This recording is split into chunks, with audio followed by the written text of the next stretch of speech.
소설은 사람이 아닌 피에로 인형의 시각에서 시작합니다.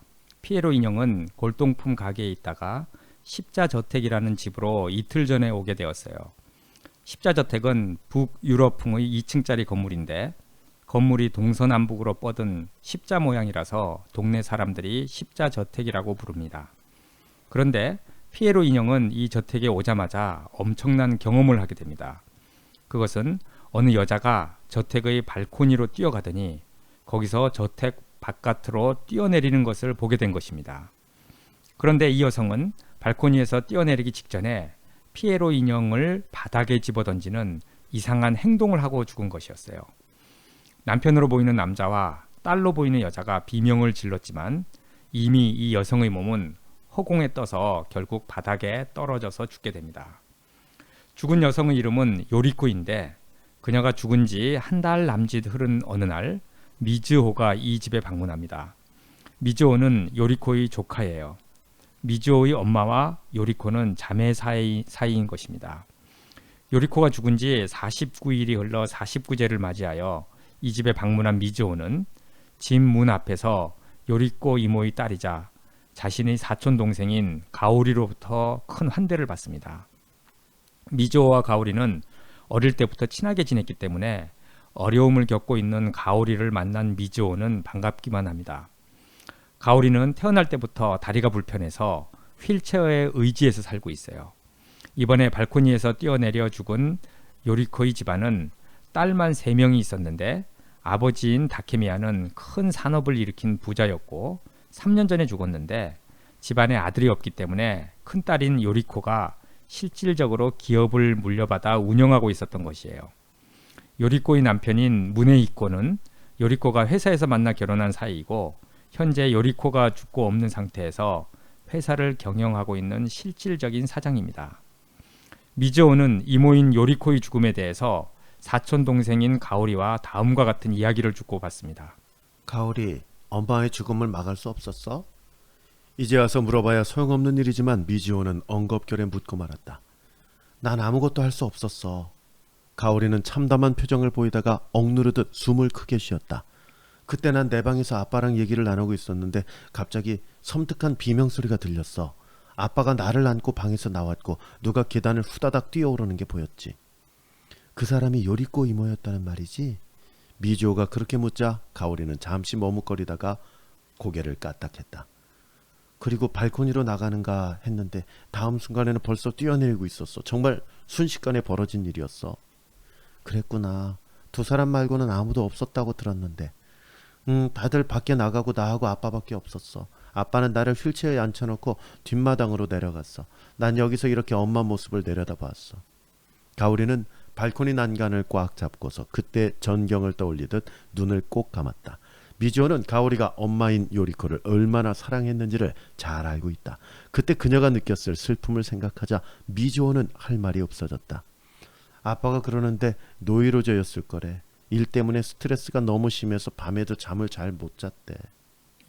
이렇게 이 미지호는 가오리로부터 요리코 이모가 어떻게 죽게 되었는지 자세히 듣지만은 요리코 이모가 얼마나 똑똑하고 진취적인 사람인지를 알기에 이모의 죽음이 믿기지가 않습니다.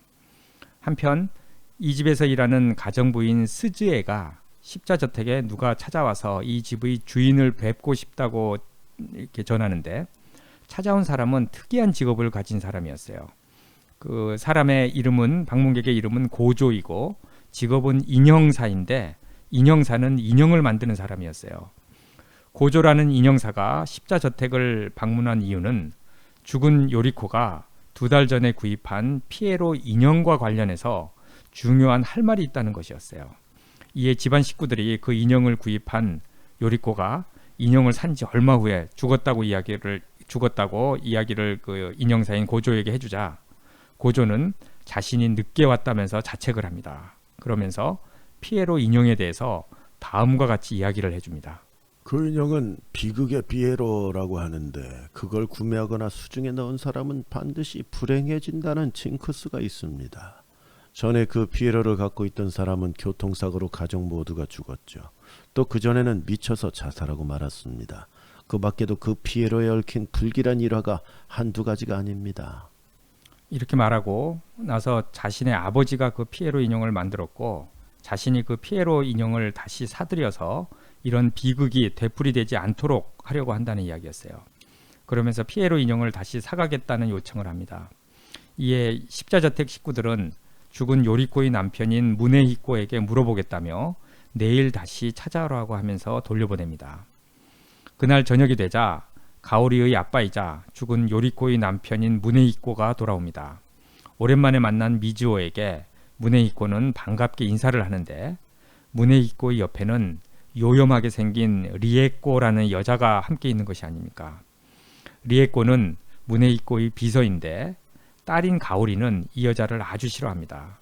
마치 자신이 안주인처럼 아버지에게 꼭 붙어있기 때문이에요. 사실 무네히코는 죽은 아내인 요리코가 살아있을 때부터 바람기가 있기로 유명했는데 요리코가 죽고 나자 더욱 노골적이 된 것이었어요. 미즈오는 또 아오에라는 청년도 만나게 되는데 아오에는 십자저택에 머무는 대학원생이에요. 지금은 돌아가신 왕 회장의 친구 아들이고 이 집안에서 뒤를 돌봐주고 있는 청년인데 머리가 비상하고 가오리를 공개적으로 좋아한다고 선언하고 다니는 좀 별난 친구입니다. 저녁 식사 자리에서 미즈오는 두 사람을 더 만납니다. 가스유키는 작은 이모의 남편이자 회사의 이사직을 맡고 있는 이모부고 마스자키 역시 이 집안의 친척이자 회사의 이사직을 맡고 있는 사람이에요. 그리고 저녁 식사 자리에는 돌아가신 왕 회장의 부인인 시즈카 할머니도 함께합니다. 그리고 또 한 사람이 등장하는데 이름이 나가시마인데 이 집에 출입하는 미용사이자 이 집안과 깊은 관계가 있는 사람이었어요. 그리고 나가시마 역시 아오에와 마찬가지로 가오리에게 특별한 관심을 갖고 있는 젊은이였습니다. 사실 나가시마는 왕 회장의 첩에게서 낳은 자식인데 성격이 좋아서 왕 회장이 죽은 후에도 이 집안에 드나들지만 아무도 불편해하지 않는 특별한 존재였어요. 저녁 식사가 모두 끝나고 남자들은 거실에서 퍼즐 맞추기 놀이에 몰입해 있습니다.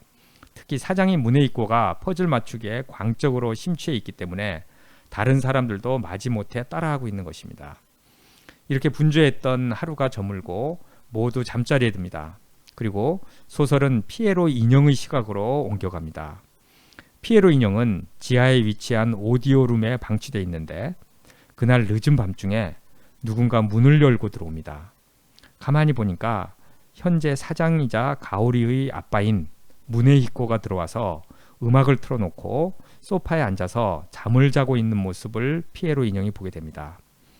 시간이 어느 정도 흐른 후 다른 사람이 조용히 오디오룸 문을 열고 들어와요. 그러더니만 무네히코가 코를 골며 자고 있는 모습을 확인하고 피에로 인형이 있는 수납장 밑으로 살금살금 가서 그곳에서 무언가를 열심히 찾고 있어요. 그런데 갑자기 자고 있던 무네히코가 깨어나서 침입자가 있는 것을 확인하고는 그와 몸싸움을 벌입니다. 그런데 몸싸움 끝에 누가 옆구리를 움켜쥐며 쓰러지는데 그는 다름 아닌 무네히코예요. 옆구리에 칼을 맞아 쓰러진 것이었습니다. 그리고 침입자는 비틀거리며 오디오룸을 빠져나갑니다. 피에로 인형은 또다시 내 주인이 죽은 모양이라고 생각합니다. 한편 십자저택에서의 첫날 밤을 보내는 미즈오는 한밤중에 더워서 잠에서 깹니다. 창문을 열자 대각선에 보이는 무네히코의 방에서 불이 켜졌다가 꺼지는 것을 보게 돼요. 한번 깬 잠이 오지 않자 미즈오는 1층의 식당으로 내려가서 맥주 한 캔을 가져오려고 계단을 내려가기 직전에 계단 옆에 있는 장식장 탁자 위에 단추 하나가 놓여 있는 것을 보게 됩니다. 이런 게 왜 여기에 있는지 의아해하지만 미즈오는 그냥 그곳에 단추를 두고 1층으로 내려가서 맥주 한 캔을 가지고 방으로 돌아옵니다. 시계를 보니 새벽 3시였어요. 다음날 아침 7시에 미즈오는 큰 비명소리에 잠에서 깹니다. 깜짝 놀란 미즈오는 건넌방에 있는 사촌 동생인 가오리와 함께 1층으로 급하게 내려가요. 1층에는 모든 사람들이 다 모여 있는데 가정부인 스즈에가 지른 비명을 듣고 다들 모여든 것이었어요. 스즈에는 얼굴이 새파랗게 질린 채로 지하 오디오룸에 사장인 무네히코가 죽어 있다는 이야기를 해줍니다. 모든 사람들이 지하 오디오룸으로 뛰어가는데 방 안에서는 문에이꼬가 칼에 옆구리를 찔린 채로 죽어 있어요. 그런데 더욱 놀라운 것은 방 안에 다른 시신이 한 구 더 있는 것이 아닙니까? 그것은 문에이꼬의 비서인 리에꼬가 가슴에 칼이 찔려 죽어 있었던 것이었어요. 이런 황당하고 놀라운 사건에 모든 식구들이 크게 충격을 받게 되는데 결국 경찰에 연락하고 십자저택에 형사들이 몰려오게 됩니다. 그리고 십자저택에 있던 한 명 한 명을 형사들이 취조를 하게 돼요. 집안 식구들은 놀라는 가운데 어찌된 일인지 나름 추리를 해봅니다. 아마도 비서인 리에꼬가 사장인 문에이꼬를 먼저 칼로 찔러 죽이고 나서 자살했을 것이라는 추리도 나오고 외부 강도의 소행이 아닐까 생각한다는 이야기도 나오지만 진실은 알 수가 없어요. 그런데 왜 비서인 리에꼬가 이 저택의 오디오룸에 있게 되었는지에 대한 이야기도 나오는데 사장인 문에이꼬가 가끔 밤늦게 리에꼬를 오디오룸으로 불러들였다는 것을 집안 식구들은 알고 있어요. 어쨌든 형사들이 집안 모든 식구들을 취조하고 돌아갑니다. 식구들은 저녁 식사를 먹을 기력도 없는데 대학원생인 아오에가 형사들이 해준 이야기를 미즈호와 가오리에게 들려줍니다. 그것은 외부 강도의 소행일 가능성이 높다는 것이었어요. 그 이유가 주차장으로 통하는 뒷문 출입구가 열려 있었고 피에 흠뻑 젖어 있는 범인의 것으로 보이는 장갑이 문 밖에 떨어져 있었다는 것입니다. 그런데 특이한 정보를 말해주는데 이 이야기를 들은 미즈오는 이상하다는 생각을 하게 돼요. 그 정보는 문 밖에 죽은 문에이꼬의 잠옷에서 떨어진 단추 하나가 장갑과 같이 떨어져 있었다는 것이었어요. 이 말을 들은 미즈오는 그 단추는 2층의 장식장 위에 있었는데 그게 어떻게 문 밖에 떨어져 있을 수가 있지 하고 이상하게 생각하지만 아무에게도 말은 하지 않습니다. 미즈오는 외부 강도의 소행이라는 것이 믿기지 않고 이 사건의 배경에는 무언가 이상한 일이 자리 잡고 있는 것만 같습니다. 그리고 대학원생인 아오에가 미즈오에게 들려준 또 다른 이야기도 놀랍습니다.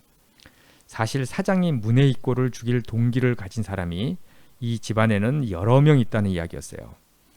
회사 경영자였던 요리코의 죽음 때문에 무능한 남편인 문에이코가 회사를 물려받게 되었는데 그가 회사를 물려받기를 원치 않는 가스유키와 마스자키라는 회사의 이사 두 남자 등 집안의 여러 사람이 문에이꼬를 죽여도 이상하지 않다는 이야기를 들려줍니다. 그러던 차에 가오리가 방에서 내려오는데 그녀의 손에 들린 책 한 권이 있는데 그것은 퍼즐 책이었어요. 이 책은 죽은 문에이꼬가 열심히 들여다보던 책이었는데 가오리가 가지고 내려온 것이었어요. 이 책을 대학원생 아오에가 빌려갑니다.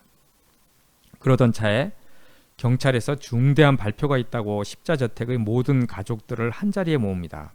그리고 나서 이번 살인사건은 외부의 범행이 아니라고 발표를 해요. 외부의 범행처럼 숨기기 위해서 누군가가 주차장 문을 열고 범행에 사용된 장갑을 문 밖에다 버렸다는 것입니다. 그런데 이 일을 저지른 사람은 내부인이라는 것이에요. 그리고 그런 일을 한 사람은 다름 아닌 가정부인 스즈에였다고 형사들은 지목을 해요.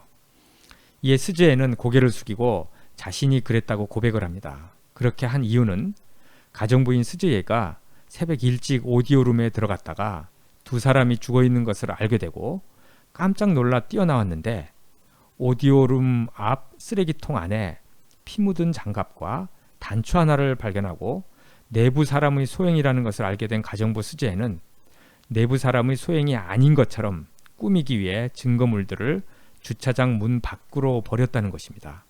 그렇게 한 이유를 가정부인 스즈에는 이렇게 말하는데 자신은 사장인 문에이꼬와 그 비서를 미워하고 있었다고 말하면서 그 두 사람을 죽인 집안 내부의 사람을 보호하고 싶었다고 이야기를 합니다. 그런데 이 이야기를 듣고 있던 미즈오는 가정부인 스즈에가 거짓말을 한다고 생각을 해요. 왜냐하면 단추는 쓰레기통이 아닌 2층 탁자 위에 있었던 것을 그날 밤 새벽에 미즈오가 보았기 때문이에요. 스즈에가 왜 그런 거짓말을 하는지 미즈오는 이해가 가지 않지만 아무에게도 이야기하지는 않습니다. 어쨌든 가정부 스즈에의 증언과 여러 정황들을 통하여 형사들은 드디어 오디오룸에서 두 사람을 죽인 범인을 밝히는데 그 범인은 다름 아닌 마스자키였어요. 마스자키는 십자저택을 지은 왕 회장의 형의 손자이며 현재 회사 이사로 일하고 있는 사람이었어요. 마스자키는 결국 자신이 문에이코를 죽였다고 고백을 하는데, 하지만 계획적으로 죽이려고 한 것은 아니고 정당방위였다고 이야기를 합니다. 그러면서 문에이코가 죽은 날 밤에 어떤 일이 있었는지에 대해서 자세히 들려주는데, 그것은 다음과 같은 이야기였어요. 사건이 있기 전날 밤 마스자키가 잠을 자려고 방으로 들어왔는데 침대 위에 종이 쪽지가 놓여 있었어요. 쪽지에는 마스자키가 회사에서 저지른 비밀을 다 알고 있다는 내용이었고, 마스자키의 비리 관련 자료가 지하 오디오룸 수납장에 보관되어 있고, 오늘 밤에 그것들을 처리하지 않으면 내일이면은 문에이코 사장이 수납장을 청소할 예정이고 그 서류들을 발견할 것이라는 내용이었어요. 이에 깜짝 놀란 마스자키는 밤에 몰래 오디오룸에 들어갔는데 그곳에 문에이코 사장이 코를 골며 자고 있었다는 것입니다. 위험하지만 자신의 비리 서류를 빼내와야 했기 때문에 살금살금 수납장에 가서 서류를 찾던 도중에 문에이코 사장이 잠이 깨서 몸싸움이 벌어졌고, 문에이코 사장은 칼을 들고 있었는데 엎치락뒤치락 자신과 몸싸움 중에 어느 순간 문에이코 사장이 꼼짝하지 않기에 보니 옆구리에 칼이 찔려 있었다는 것이었어요. 그리고 자신은 얼른 도망 나왔고 나오는 길에 쓰레기통에 피 묻은 장갑을 버렸다는 것입니다. 그리고 자신의 방으로 돌아와서 부들부들 떨면서 밤을 새우고는 아침에 자수해야겠다고 생각했다는 것입니다. 그런데 아침이 되어 보니까 결정적인 증거물인 장갑이 주차장 문 밖에서 발견되었고, 외부 침입자의 소행으로 여겨지게끔 상황이 바뀌어 있어서 본인도 놀랐다는 이야기입니다. 그리고 오디오룸에는 문에이코 사장뿐만이 아니라 비서인 리에코도 죽어 있다는 것에 정말 놀랐다는 것이에요. 자신은 리에코는 보지도 못했다고 이야기를 합니다. 이런 마스자키의 고백을 통해 어떻게 문에이코 사장이 오디오룸에서 죽게 되었는지 진상이 이제 밝혀지게 되는데요. 그런데 이상한 것은 문에이코 사장을 죽인 사람은 마스자키인 것으로 밝혀졌는데 왜 오디오룸에 비서인 리에코도 죽어 있는 것인지 알 수가 없는 것이에요. 아마도 마스자키에게 정보 쪽지를 보낸 사람이 리에코를 죽인 범인인 것 같은데 그 사람이 누군지 알 수가 없어요. 이에 사건은 오리무중으로 빠지고 맙니다. 그런데 이 저택에 기거하는 대학원생인 아오에가 미즈오에게 의미심장한 이야기를 해줍니다. 이번 사건은 우리가 상상하는 이상으로 복잡하게 얽혀 있을지도 몰라요. 지금 미주오 씨가 한 말을 무대의 1막이라고 치면 앞으로 2막, 3막이 있을 겁니다. 어쩌면 우리가 본 것의 대부분은 교묘하게 조작된 연극인지도 모르죠. 그럼 아오에 씨는 그 2막 이유에 대해서도 대충 감을 잡았다는 얘기네. 표정의 변화를 읽으려고 마지오는 그의 옆 얼굴을 응시했다. 그가 순간적으로 숨을 삼키는 것을 알 수 있었다. 아직 완벽하지 않아요. 하지만 전체 윤곽은 대충 파악했습니다. 아무래도 우리가 상상도 못한 배우가 뜻밖의 배역을 맡지 않았나 싶어요. 만약 크니모부 살인사건의 범인이 마스자키 아저씨가 아니라면 진짜 범인이 따로 있다는 거야? 그리고 그 범인이 비서 리에코 씨도 살해했고 그 범인이 누군지 아오에 씨는 안다는 거야? 안다고 할 정도는 아닙니다. 전부 상상일 뿐이죠. 물증이라고 할 수 있는 게 하나라도 있으면 본인과 직접 단판을 지어볼 텐데 그 범인이 누군지는 내게 말할 수 없다. 네, 그건 그렇죠. 아오에가 피식 웃으면서 말했다. 이 집에 기거하는 이 똑똑한 대학원생인 아오에는 이 저택에서 벌어진 일련의 사건에 대한 진상에 거의 접근한 것 같은 상황이에요. 그리고 아오에는 처음 발코니에서 뛰어내려 죽은 요리코가 죽기 직전 피에로 인형을 바닥에 집어던지고 죽었다는 점에 관심을 갖습니다. 다음 날 미즈오는 집 앞 미술관에서 인형사인 고조를 만나 이야기를 나누다가 십자저택으로 함께 옵니다. 고조가 십자저택에 온 이유는 피에로 인형을 가져가려는 것이었는데 집에 도착하자 가정부인 스즈에가 말하기를 5분 전에 아오에가 피에로 인형을 가방에 챙겨서 급하게 가지고 나갔다는 것이에요. 스즈에가 말하기를 아오에가 나가기 바로 전에 어디에 전화를 건 후에 일이 재미있게 되어 간다면서 피에로 인형을 가지고 바로 나갔다는 것입니다. 이에 미즈오와 고조는 뭔가 이상하다면서 얼른 아오에의 뒤를 따라갑니다. 그리고 화자는 피에로 인형의 시각에서 전개가 됩니다. 일이 재밌게 됐군. 말은 그렇게 했지만 아오에는 재미있어하는 표정이 아니었다. 오히려 긴장으로 딱딱하게 굳어있다고 하는 편이 옳을 듯하다. 긴장한 얼굴 그대로 나를 협탁에서 내려놓더니 목욕터울 같은 것으로 조심스럽게 싸기 시작했다. 덕분에 내 시야는 완전히 차단되고 말았다. 그리고 스포츠 가방 같은 곳에 넣은 듯했다. 그 후 몇 분 동안 그는 나를 담은 가방을 들고서 계속 걸었다. 가끔씩 가방을 다른 손에 바꿔들 때 외에는 리듬이 흐트러지지 않는 안정적인 걸음이었다. 그가 걷고 있는 길에는 오가는 사람이 많지 않은지 거의 아무 소리도 들리지 않았다. 시간이 어느 정도 흘렀을까? 아오에가 갑자기 걸음을 멈췄다. 전혀 예기치 못한 일이어서 가방 속에 나는 머리를 쿵 부딪히고 말았다. 흔들리던 가방도 잠잠해졌다. 아무래도 그가 멈춰선 모양이다. 그 직후 둔탁하지만 아주 커다란 소리가 났다. 울림이 적은 불길한 소리였다. 동시에 짐승이 외괴거리는 듯한 소리가 짧게 들렸다. 불길한 소리는 그 후에도 두세 번 반복됐다. 그 소리 사이로 헉헉거리는 숨소리가 들렸다. 조용해진 후에도 거친 숨소리는 잠시 계속됐다. 가방의 지퍼가 거칠게 열린 것은 그 직후였다. 예, 이렇게 피에로는 가방 안에서 이제 소리를 어떤 불길한 소리를 들으면서 이제 피에로의 시각에서 이루어졌고요. 다시 이제 사람의 시각으로 바뀝니다. 잠시 후 아오에의 뒤를 따라왔던 미즈오와 고조는 길거리에서 끔찍하게 죽어 있는 아오에의 시신을 발견합니다. 두 사람 다 망연자실해져요. 결국 경찰에서 나와서 어찌된 일인지 조사하게 되고 집안 사람들의 각자의 알리바이를 확인하는데 다들 알리바이가 있어요. 모든 식구들에게 알리바이가 있는 정도가 아니라 너무나 완벽한 알리바이가 있는 것입니다. 이에 미즈오는 조금 이상하다고 생각해요. 마치 집안 식구들 중 누군가가 범인을 보호하기 위해서 거짓말을 하는 것 같아요. 그리고 아오에가 죽은 오늘 밤 미즈오는 밤잠을 이루지 못하고 이 저택에서 일어난 사건들에 대해서 곰곰이 생각해 봅니다. 그리고 인형사인 고조가 낮에 자신에게 해준 이야기도 곰곰이 생각해 봐요. 그 이야기는 발코니에서 뛰어내려 자살한 요리코의 행동에 대한 것들이었어요. 그리고 나서 미즈오는 이번 사건의 진실에 서서히 접근해 가기 시작합니다. 그리고 다음 날 미즈오는 집으로 돌아가기로 마음먹고 짐을 쌌어요. 집에 가자고 결심한 것은 새벽이 다 되어서 이번 사건의 핵심을 밝혀내는 데 성공한 것이었어요. 그리고 집에 가야겠다고 몽롱한 머리로 그녀는 결심을 했습니다. 진상을 파악한 이상 이 집에 머무는 것은 불가능하다고 생각해요. 그런데 사촌 동생 가오리는 미즈오가 간다는 것에 무척 실망합니다.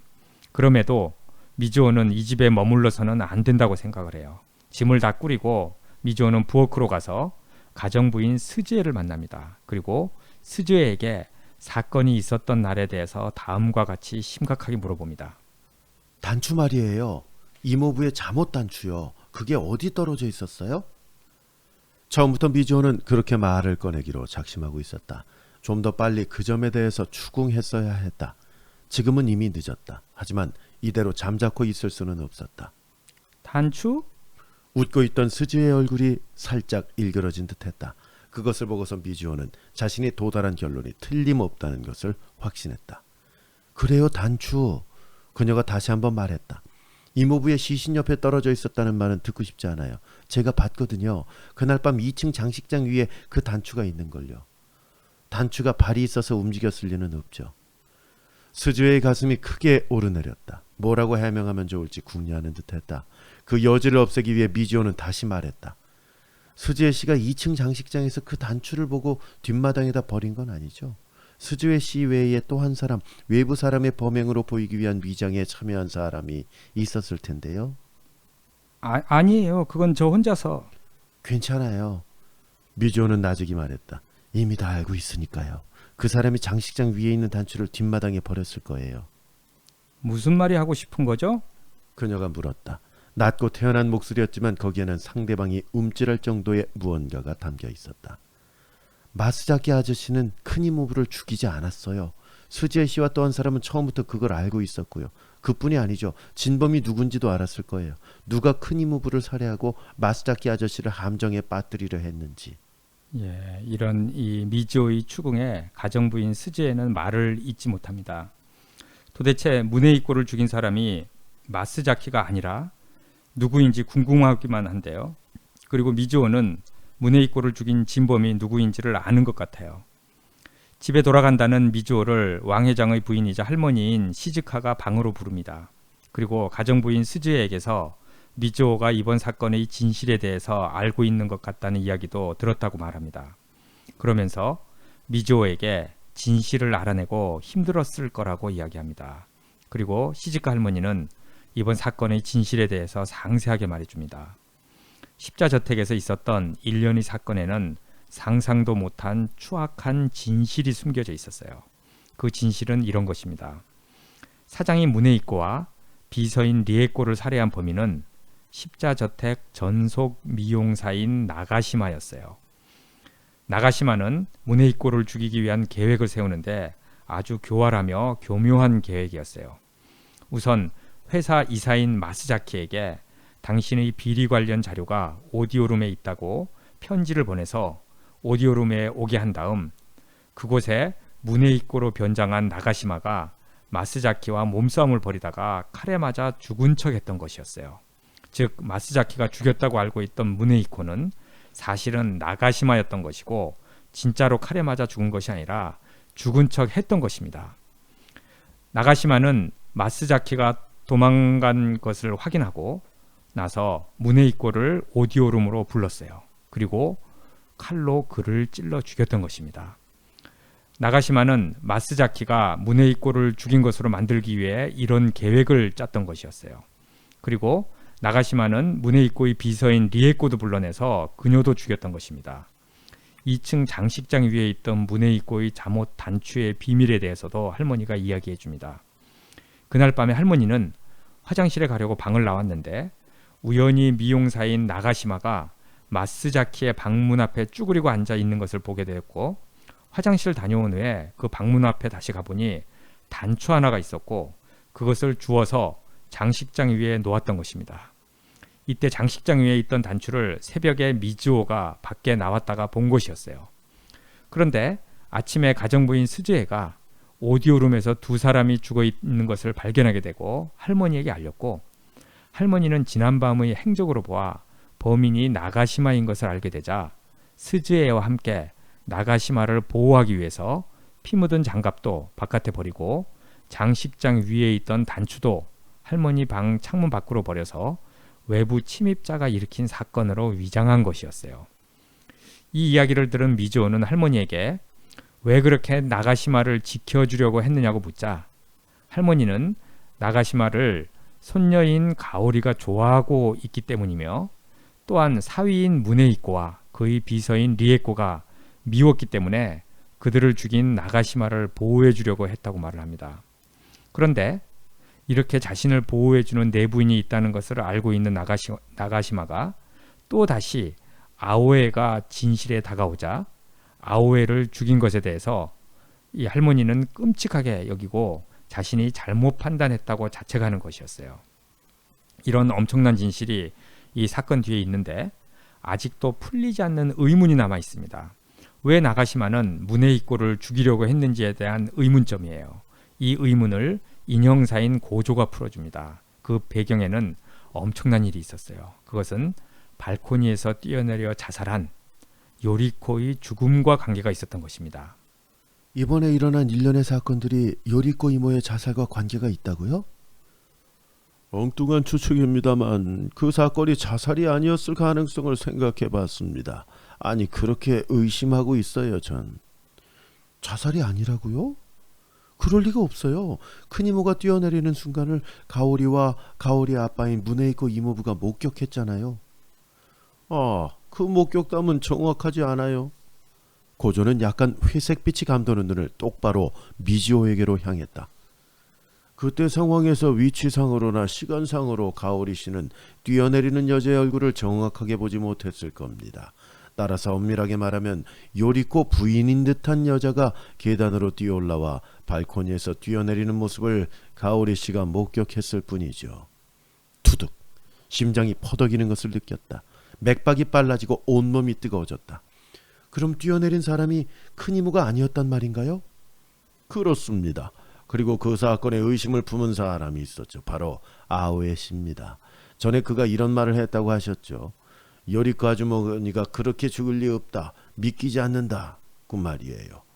아오에 씨의 추리의 출발점은 거기 있었을 겁니다. 그래서 가설을 세워보았죠. 고조는 들고 온 가방을 열고 안에서 피에로 인형을 꺼냈다. 아오에 씨는 살해당하기 전 왜 이 인형을 들고 나갔을까요? 이 인형을 가지고 무엇을 하려고 했을까요? 또 범인은 이 인형에서 무엇이 밝혀지면 상황이 불리해지는 걸까요? 예전에 이 인형은 여러 사람이 만졌다고 하더군요. 그렇다면 그 사람들의 지문이 채취되지 않은 것은 이상한 일이죠. 왜 지문이 없을까? 물론 범인이 닦아냈기 때문이겠죠. 범인은 왜 지문을 닦아내야 했을까? 이 인형에 묻어 있으면 곤란한 지문이 남아있을 가능성이 있었기 때문입니다. 묻어 있으면 곤란한 지문이라뇨? 비서 리에꼬의 지문입니다. 그녀가 피에로를 만질 기회는 없었을 텐데 그녀의 지문이 남아있다면 대체 언제 만졌느냐가 문제가 되겠죠. 리에코 씨의 지문이요? 미지오가 고개를 젓다. 관자놀이가 지끈거렸다. 모르겠군요. 어떻게 리에코 씨의 지문이 남아있을 수 있죠? 아오에 씨는 이렇게 추리했어요.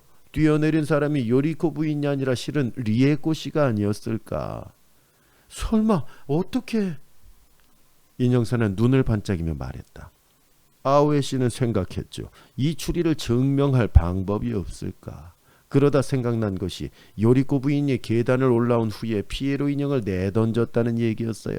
인형에 그 인물의 지문이 남아있을 거라고 말이죠. 그래서 아오에 씨가 대학에 가서 지문을 조사해 보려고 인형을 들고 나갔단 말인가요? 예, 이렇게 즉 이 아오에는 피에로 인형에 리에꼬의 지문이 묻어 있다면 요리코의 자살은 어떤 음모가 있을 것이 확실하다는 가설을 세웠던 것이었어요. 결국 이렇게 해서 모든 진실이 밝혀지는데 요리코의 자살에는 놀랍게도 세 사람의 음모가 숨겨져 있었던 것입니다. 즉 요리코의 남편이자 가오리의 아빠인 무네히코, 그리고 그의 비서인 리에꼬, 그리고 나가시마가 요리코를 자살로 꾸며서 죽인 것이었어요. 세 사람이 협동을 이제 한 것인데 세 사람 다 요리코를 죽일 이유가 있었습니다. 무네히코는 회사를 물려받아 경영하는 요리코만 없으면 자신이 사장 자리에 오르고 비서인 리에꼬와도 관계를 이어갈 수 있었기 때문에 요리코를 제거하고 싶어 한 것이었고요. 그리고 나가시마도 요리코를 죽일 이유가 있었어요. 나가시마는 원래 왕 회장의 첩이 낳은 자식으로 알려져 있었는데 사실은 그게 아니고 전혀 관계없는 사람이었던 것입니다. 이 사실을 요리코가 알게 되자 불안에 떨고 있던 참에 요리코의 남편인 무네히코가 자신과 함께 요리코를 죽이자고 접근해 왔고 그에 응했던 것이었어요. 그리고 나가시마는 자신의 출생의 비밀을 알고 있는 무네히코와 리에꼬도 죽일 계획을 세웠고 그 계획에 이용된 것이 마스자키였던 것입니다. 이렇게 모든 사건의 진상이 밝혀지고 이 모든 사건의 배후에는 무네히코, 리에꼬 그리고 나가시마의 욕심과 탐욕이 자리 잡고 있었던 것입니다. 이런 엄청난 진실을 알게 된 미즈오는 십자저택에 더는 머물 수 없어서 집으로 돌아가기 위해 기차를 타려고 역 플랫폼에서 기차를 기다리고 있는데 그곳에 인형사인 고조가 나타났습니다. 그리고 마지막으로 고조와 작별 인사를 하는데 그곳에서 고조가 들려준 이야기는 아주 놀랍습니다. 사실 무네히코와 리에꼬를 죽인 범인이 나가시마라는 정체를 밝히는데 결정적인 역할을 한 인물이 있다는 것이었어요. 그것은 다름 아닌 요리코와 무네히코의 딸인 가오리라는 것이었어요. 확실한 증거는 없지만 모든 사건의 배후에는 가오리의 손길이 다 있고 또 그들이 저지른 범죄가 드러날 때마다 가오리의 행동이나 말이 힌트가 되었다는 설명이었어요. 이 말을 들은 미즈오는 귓속에서 윙윙거리는 소리를 느끼며 심장의 고동이 온몸을 뒤흔드는 것만 같습니다. 휠체어에 앉아서 아무것도 모르는 것 같은 사촌동생인 가오리가 이 모든 일의 진두지휘자였다는 사실에 미지오는 놀라지 않을 수 없습니다. 이 소설의 마지막은 피에로 인형의 시각으로 끝이 납니다. 사건이 정리되자 나는 고조를 따라 다케미야가를 떠났다. 내가 떠나서 그렇다는 것은 아니지만 이제 그 집에 비극이 생기는 일이 더는 없을 것이다. 정말 기괴한 사건이었다. 나는 내가 다음으로 가게 될 장소에 대해 생각해야 한다. 과연 거기에는 또 어떤 비극이 기다리고 있을지. 그렇다. 나는 결코 비극을 부르는 피에로가 아니다. 비극이 나를 기다리고 있을 뿐이다. 그리고 그 점은 고조도 알고 있을 것이다. 십자저택에 행복이 있기를 바란다. 다만 내게는 다소 마음에 걸리는 점이 있다. 그 휠체어 탄 소녀다. 모두가 할머니의 방에 모여 시끌시끌할 때 나와 그녀는 단둘이 있었다. 그녀는 내 얼굴을 지그시 바라보더니 한 줄기 눈물을 흘렸다. 그리고 이렇게 중얼거렸다. 다 끝났어, 엄마. 그녀는 마치 평온을 얻었다는 듯이 말했다. 대체 무엇이 끝났다는 것일까? 그녀의 말과 표정만 내 마음에 앙금처럼 남았다. 예, 이렇게 이제 소설이 마지막이 예. 끝나고요. 이 피에로 인형은 좀 더 피에로 인형처럼 했어야 되나? 다 잘하셨어요. 딱 사건이 피에로. 정리되자 나는 고조를 따라 다케미야가를 떠났다. 예. 아니요. 앞에서 한 게 훨씬 나고요. 이제 그 집에 비극이 생긴. 근데 엄청 고민했어요. 이거 어떻게? 잘하셨어요. 예. 그럼 좀 너무 이렇게 웃겼을 것 같아요. 예, 아닙니다. 이 십자저택의 피에로 참 수작이네요. 예, 수작입니다. 왜냐하면 일단 뭐가 해결됐는가 보다 싶었는데 그게 해결이 아니야. 예. 그래서 왜 그 지지난 시간에 말씀드렸듯이 1막으로 끝나는 게 아니라 2막, 3막이 있다는 게 있습니다. 맞습니다. 정말 그러네요. 맞습니다. 예, 이게 범인이 지금 막 바뀌고 예, 그 말씀해 주셨듯이 이게 작가의 초기작이잖아요. 예, 초기작 1989년도 작품이고 9번째 작품이라서 이제 초기작들은 대부분 이 본격물입니다. 살인 사건 범인 잡는 것들이고요. 그래요. 그러다 보니까 이게 등장인물도 많고 뭐 복잡한 사건들이 많아요. 근데 그럼에도 불구하고 이 독자들이 등장인물들의 그 이름과 역할을 잘 따라간다면은 아주 재미있게 읽을 수 있고요. 저는 사실 본격물보다는 어떤 뭐 동기를 따라가는 이런 것들을 더 좋아하는데도 불구하고 이 작품 아주 재밌게 치정물을 봤어요. 좋아하시죠, 교수님? 치정. 불륜물 모양. 그래요. 아주 흥미로운 이야기. 예. 십자저택의 피에로였고요. 뭐 매번 드리는 말씀입니다만 이 스포일러 버전은 일일이 다 예. 타이핑을 하셔야 되고 또 이걸 줄이는 것 자체도 엄청난 일이잖아요. 이게 옛날에는 막 이제 빼먹고 지나간 게 많았는데 네, 좀 이제는 안 또- 그러려고 하다 보니까 이게 정말 예. 힘들더라고요. 그리고 그 혹시 기회가 되신다면 이 여자 이렇게 붙는 그 멘트가 붙는 거는 저한테 좀 안 시켜주셨어요. 제가 한 역할을 좀 하겠습니다. 제가 이 남자들 일반적인 목소리보다 훨씬 낮은 소리라서요. 그러니까요. 예, 저한테 너무 가혹하신 것 같고요. 이번 회는 특히 예. 제가 나오는 부분이 엄청 많았어요. 많았어요, 아주 예. 예, 길고 이게 많았습니다. 교수님 좀 쉬시려고 이렇게 많이 해놓으신 거 이런 건 아니신 거죠? 그런 것 같기도 좀 합니다. 지난번에 댓글 보니까 교수님 대사하실 때마다 빵 터진다고 그러던데 이거 몰입도를 또 해치지 않는 범위 이거 내에서 해야 참 될 것 같아요. 정말 쉽지 않은 겁니다. 이게 연기, 뭐 성우 연기가 정말 쉽지 아우 않은 그럼요. 거예요. 그리고 이제 뭐 한두 가지 목소리는 어떻게 할 수 있겠는데 그러니까. 막 3명, 4명 막 아니 제가 그것도 여자 뭐 이렇게 원하는 선님 하실 때마다 아주 감탄을 하고 듣고 아유, 있어요. 정말로. 예. 저도 이런 걸 좀 그 전문적으로 공부를 하고 해야 되는데 아유, 아나운서들은 자기 목소리만 잘 내면 그러니까 되거든요. 말이에요. 예. 아주 막 3가지, 4가지 목소리 내고 계시니까 저도 대단하세요. 몹시 하여간 즐겁습니다.